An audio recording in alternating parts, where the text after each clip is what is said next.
तो इस तरह से आप डिसेक्टिंग जो आपका डिसेक्शन बॉक्स है उसके सारे अपैरेटस या सारे इंस्ट्रूमेंट के बारे में जान चुके हैं। अब हम बात करते हैं कि पुष्प को किस प्रकार से इमैस्कुलेट करते हैं, मीन्स बंध्याकरण करते हैं, या कृत्रिम तरीके से हम किस प्रकार से उसको हाइब्रिडाइजेशन करवाते हैं। तो यहाँ पर देखिए पुष्प का द्विलिंगी होना बहुत ही जरूरी होता है। जब इसका उपयोग हम क्या करते हैं, ये हम कह सकते हैं कि कृषि के क्षेत्र में इसका बहुत ज़्यादा उपयोग कर सकते हैं, या इससे नई जातियों का या इसमें कुछ हम इम्प्रूव कर सकते हैं। तो इस कार्य के लिए बंध्याकरण का जो प्रयोगात्मक कार्य है, इसके लिए हमें द्विलिंगी पुष्प की जरूरत होती है।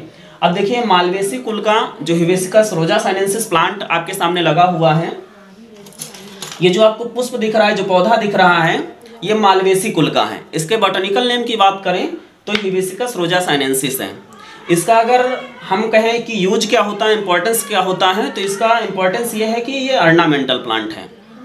ये हमको लकड़ी तो देता नहीं है, भोजन तो देता नहीं है, क्या देता है, सुंदरता यानी कि पुष्प देता है। तो इसलिए इसको क्या कहते हैं, ऑर्नामेंटल प्लांट कहते हैं। इसका जो अगर फील्ड की बात करें, एरिया की बात करें, तो ये गार्डन में पाया जाता है। अब हम बात करते हैं कि इसको किस प्रकार से इमैस्कुलेट किया जाता है, या किस प्रकार से इसको हम यहाँ पर सबसे पहले देखिए इस तकनीक में या इस प्रक्रिया में पुष्प द्विलिंगी होना चाहिए और पहले पुष्प को इमैस्कुलेट करना चाहिए। इमैस्कुलेट का मतलब होता है मेल रिप्रोडक्टिव ऑर्गन या सेल्स को हटा देना चाहिए। हटाने के बाद में वहाँ पर क्या करते हैं, जिस पुष्प या जिस भी प्रजाति का पोलन ग्रेन्स हमें डालना होता है उसको वहाँ पर क्या करते हैं, पॉलिनेशन करवा देते हैं कृत्रिम तरीके से। उसके बाद में कवर से इसको कवर कर देते हैं और फिर बैगिंग कर देते हैं, फिर टैगिंग कर देते हैं। इस प्रकार से आपका यहाँ पर कह सकते हैं जिस प्रकार से संकरण कराया जाता है, संकरण यहाँ पर हो जाता है। तो पुष्प को इमैस्कुलेट क्यों करते हैं, कब करते हैं, कौन सी परिस्थितियाँ होती हैं। पुष्प को इमैस्कुलेट तब करते हैं जब समय आपका जो है शाम का हो। कौन सा समय होना चाहिए, शाम का समय होना चाहिए। और उसके बाद में यहाँ पर देखिए पुष्प ये खुल चुका है, तो पुष्प खुला नहीं होना चाहिए। पुष्प खुलने के 1-2 दिन बाकी हो तभी हमको शाम के समय जा कर के, और शर्त ये होती है कि हवा ना चल रही हो। हवा जब नहीं चलेगी उसका फ़ायदा क्या होगा कि जब जिस समय आप कार्य कर रहे होंगे तो पोलन ग्रेन्स उड़ेंगे नहीं, और जब पोलन ग्रेन्स उड़ेंगे नहीं तो आपका पॉलिनेशन जो है परागण नहीं हो सकता है। तो इस चीज़ को ध्यान में रखते हुए हम इस पुष्प को, ये चूंकि पहले से ही खुला हुआ है तो खोलने वाला काम यहाँ पर नहीं कर सकते हैं। लेकिन अगर हम इस पुष्प की बात करें तो ये वाला जो है पुष्प अभी ज़्यादा छोटा है, इसलिए इसको हम खोल नहीं सकते हैं। तो एक्सपेरिमेंटल तरीके से हम इसी को पर जो है आपको एक्सपेरिमेंट करके दिखा देते हैं। तो सबसे पहले पुष्प में करते क्या है, ये आप देख रहे होंगे पुष्प, इसको आप बड़ी ही सावधानी की सहायता जो है सावधानी से देख रहे होंगे। ये कुछ रेड कलर आपको दिख रहा होगा, ये वर्तिकाग्र है, मीन्स फीमेल रिप्रोडक्टिव ऑर्गन है। और जो आपको दिख रहे होंगे ये क्या है, मेल रिप्रोडक्टिव ऑर्गन है, जिनको आप क्या कहते हैं, पराग कोष कहते हैं। इन पराग कोष को बड़ी ही सावधानी से हटाना होता है, एक एक करके, और बिना जो है वर्तिकाग्र को छुए हुए, बड़ी ही आसानी से और बहुत ही सावधानी से इसको हटाते हैं। बस तो इस प्रकार से आप देख रहे हैं कि यह पुष्प जो है यहाँ पर इसका इमैस्कुलेट कर दिया गया है। इमैस्कुलेट किसे कहते हैं, इमैस्कुलेशन मीन्स बंध्याकरण।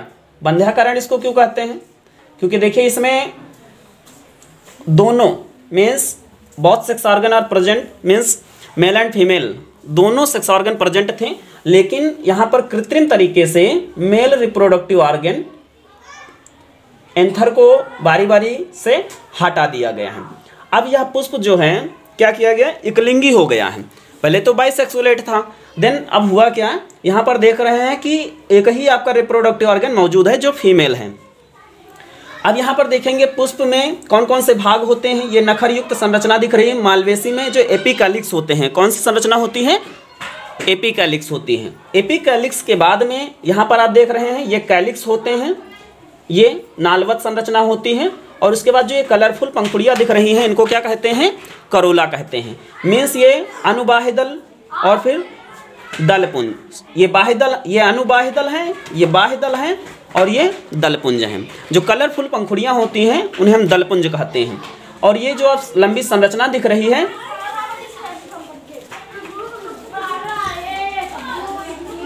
ये जो लंबी संरचना दिख रही है इसको क्या कहते हैं, इसको कहते हैं वर्तिका। वर्तिका के ऊपर जो ब्लंट सा एरिया, जो रेड अट्रैक्टिव आपको भाग दिख रहा है, इसको वर्तिकाग्र कहते हैं। क्या कहते हैं, वर्तिकाग्र कहते हैं। और वर्तिकाग्र का जो हिस्सा है वर्तिका से होते हुए अंडाशय तक पहुंचता है। तो इस प्रकार से अब हम यहाँ पर देख चुके हैं कि इसको इमैस्कुलेट कर दिया गया है। अब यहाँ पर करेंगे क्या, मान लीजिए हमने दूसरे पौधे के पुष्प से जो है परागकण यहाँ पर परागकोश ले आए हैं। तो अब इसको क्या करेंगे, यहाँ पर इसको हम कृत्रिम तरीके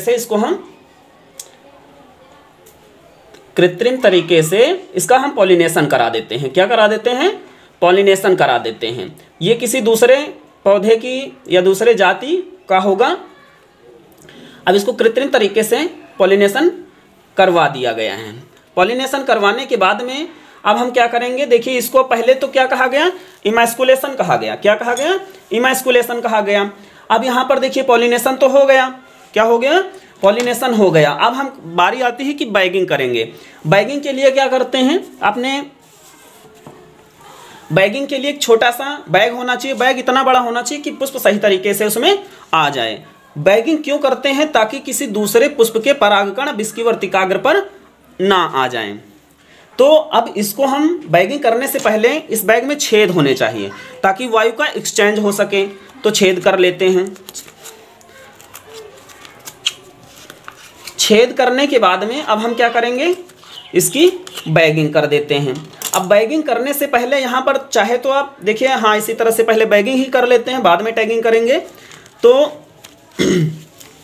अब इसको इस तरह से बैगिंग कर देते हैं। बैगिंग करने के बाद में इसको करेंगे क्या,